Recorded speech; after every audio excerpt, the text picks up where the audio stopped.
How's it going, everyone? My name is Walter Hartwell White, and this is my confession. If you're new here, make sure you subscribe and also let me know if there's something illegal you have done. We have all done a little oopsie in our lives. Maybe you stole a little candy from grandma's pouch while she was busy feeding the ducks. Maybe you vandalized a piece of public property out and about with your Delulu friends. Maybe you just pirated a game. But I have a story for you. Let me tell you about the most illegal thing that I have ever done in my life. The story takes place when I was 11. That's right, I was born a menace. So I grew up in India, and when I was 11, it was 2011, and I grew up in a very small town. We didn't have advanced sci-fi technology like Wi-Fi back in the day. So there wasn't really much to do. You either went out, you played with your friends, went out biking or whatever. You could watch TV, put some Ben 10 on. But one thing a lot of people liked to do where I grew up was read. Reading was the hype. It was the new hip thing to do. You're talking Goosebumps books, Harry Potter, Percy Jackson. So many banger popular novels were up and about that time, and that was most people's favorite hobby in my middle school. If you read a book, you were one of the cool kids,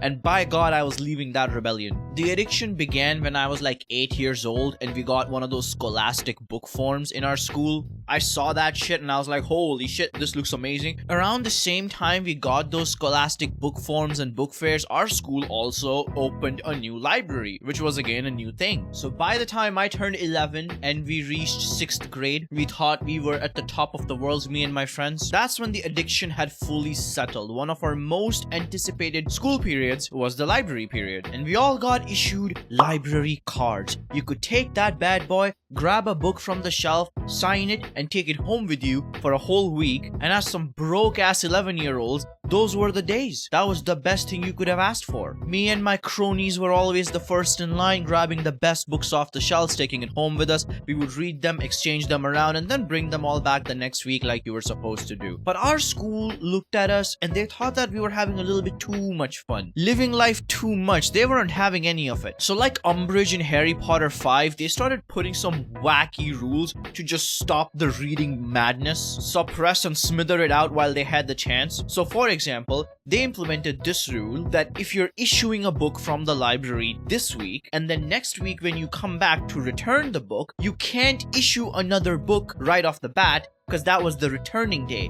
So you would have to wait a whole extra week to get a new book. Now when this happened, we were up in arms. We were like rebelling against this shit, but what's a bunch of 11-year-olds gonna do against a system that's designed to torment you and put you down? Absolutely nothing. But my friends were like, alright, listen, academics, that shit is overrated. Who the fuck gives a shit about reading Shakespeare in our literature class when we could just go to the library and read some banger novels? So we started to skip class. That's right, we'd always skip the language classes. So we had two of them. We had English language and Hindi language, which is my first language. So we'd always skip the language classes and go to the library. We'd tell the librarian that we have special permission from our homeroom teacher to come and study here, because library also had studying books like, your mathematics and your physics or whatever. We'd go to the back, grab all the novels we want, and just sit in the back and have a good time. We're reading some banger mysteries, some, Sherlock Holmes, Goosebumps, Harry Potter, you name it, we had it. We had a good time. That scheme went on for about 6-7 months until the teacher caught wind of something afoot. They were like, how are these fucking kids here every single day, allowed to skip so many classes? So the librarian talked to our homeroom teacher, and the rue was up. We got busted, our parents got called, they made it a big thing, they made a big example out of us. They stood me and my cronies out in front of the whole classroom, and they were like, yeah, don't be like these hooligans, they're going nowhere in life. Stay in school, stay in class, do your Shakespeare. Not only did they tear down our dignity though, which is fine, we didn't have any to begin with, they also banned the issue of library books, which when I'm thinking about it now as an adult makes just about as much sense as it did to my 11-year-old self. We were skipping classes to go to the library to read. What does that have anything to do with taking the books home using our library card? But school was like, nope, fuck you, this is your punishment, you're no longer allowed to take books home with you. And we used to have like prefects in our school. I don't know if the Americans would know what a prefect is, but basically we had 4 houses in our middle school, and each house had some students appointed as prefects whose job was to just, make sure kids are behaving, they're not running across the hallways, they're going to the bathroom using the bathroom pass, the usual drama, the snitches. And know what they say, snitches never get bitches, and they didn't either. But what they did do is make our life hell, because the principal appointed a lot of prefects to stand guard outside the library, and their sole purpose was to identify me and my friends and make sure we're not skipping more classes to go to the library. So not only did they cut off our supply of books to take home from the library, they also cut off our complete access to go to the library. Now all we had was one library period in a week. Once a week we could go there with our full class and sit and read something for 20 minutes. They absolutely neutered us. Now one day, me and my friends, we just had enough. We were like, okay, they won the battle. They suppressed us down, but the war is not yet over. We're gonna strike back, and we're gonna strike back hard. Now you might be thinking, Primacon, you said you did something illegal. So far, none of this seems like illegal. Yeah, you broke the rules, but what's the big deal? Well, this is where we might have taken things a little too far. We got a little too crazy. Since we weren't allowed to enter the library except once a week, and they wouldn't allow us to take any books home either, we decided we'll take the books anyway. Illegally. Like like a thief. But because we only had one chance and we were getting too good for ourselves, at that time we have evolved so much into the reading levels, like we have put so many skill points into that we were able to finish like a book this thick in about a day or two at best. So we decided to indulge in a large scheme operation, organized crime if you will. It had to be started slowly though. We had to test our theory out and see if it works. So me and my best friend, we go to the library one day. It was during our library period, so we go with the whole class. We are led into the library. Everything is fine. Now the layout of the library was like this. So you had the librarian's desk, and then it was like a whole rectangle with like aisles drawn out parallel to each other in a way that the librarian could see the whole library at all times. So my best friend, let's just call him Steve. Steve goes on to distract the librarian. He goes on there and he starts reminiscing about like the good old days where he's like, man, it was so nice when we were able to take books home. Do you think you guys can like take that punishment back, pull back the curtain a little bit? We're not gonna skip classes to come to the library. Please just let us take books home with us. And he knew that the teacher won't budge because it's not up to her. It was a decision made by the principal. It was a pointless argument, but that was the whole point. Because while he was arguing with the librarian, I put my overcoat on because it was like winter time. We used to have like blazers, and I walked sneakily to the back room. I looked at the Goosebumps aisle. I snatched one of the little books and I just whoop put it in the inside coat pocket. And the dumbasses we were, we did this as soon as the library period started. So then I just couldn't leave. I just went back to the table where everyone else was sitting, and I just sat down with the best 11-year-old poker face my young self could muster. The room is heated. Yes, it's winter, but the winter is outside, so everyone's just there sitting in their school uniform, just their shirts or whatever, and I'm here with my sweater and with my overcoat looking like a fucking Scooby-Doo character, and I have to just sit there for like that for 30 minutes while pretending to read a book in front of me. Steve comes back, he sits next to me, he gives me like a little, eyebrow raise, like if I did the deed, and I was like, yep, I did it. And those 30 minutes, the paranoia was insane. My heart, I feel like my heartbeat, everyone could hear it, including the librarian. And I'm like, that old hag is gonna hear my heartbeat and gonna snitch on us, and we're gonna get expelled from the school, go to jail probably. But 30 minutes pass, nothing happened, and I just tiptoe out of the library, again keeping my stone-faced, cold poker face, and we pulled off a successful heist. That was patient zero. That was the test run. Of course, like any normal person, we went to our whole friend group to brag about it. We were basically able to deceive God and take the forbidden fruit from his heaven. The book we took home, we passed it around while we were reading it. Everyone read that book.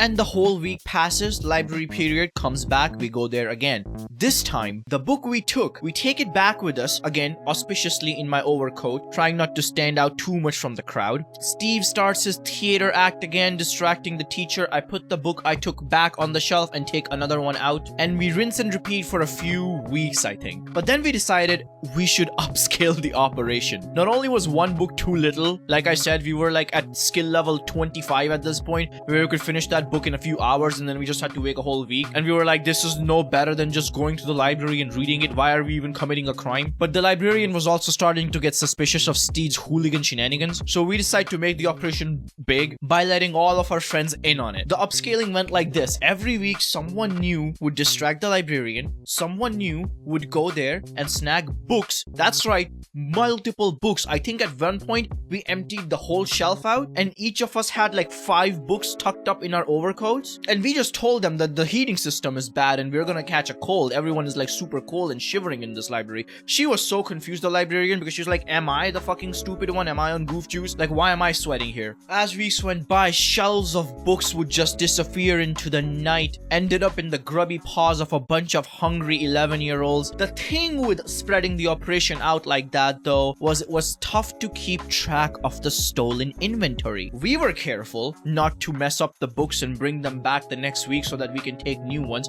but some of our friends, not so much. People started passing around them to their fucking nephews, to their cousins, to their grandma, and books slowly started to go missing. So much so that by the time 8th grade rolled around, and this was 2 years of this bullshit, like 1/3 of the library stock was just gone. So of course they get suspicious. They can't really blame anyone or point fingers because there's no evidence that something's going on, but they clearly know that something's afoot. So they finally break the budget and they install CCTV cameras, not only just in the library, but all over the school.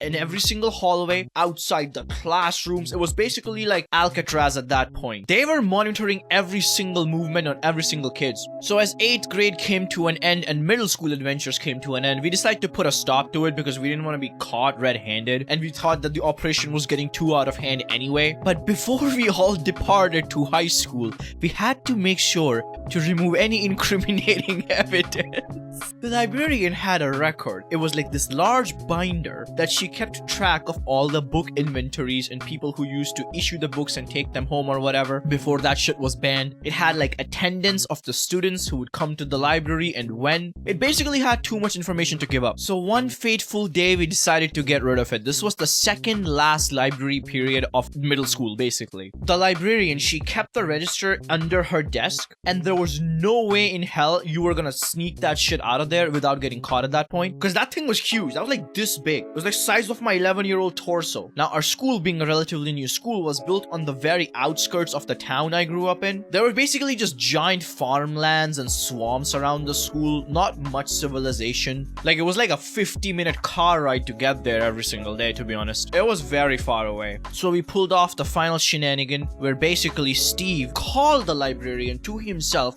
on his desk. You know, he had a question. I don't know, his young mind was brimming with excitement. Childs are curious. So Steve, let's call another girl, Emily, and a bunch of other of her friends, they were hurtled around the librarian while I went around the back, opened up her drawer. It was used to call a logbook. That was the official name of it. So I took the logbook out and I chucked it as hard as I could out of the window.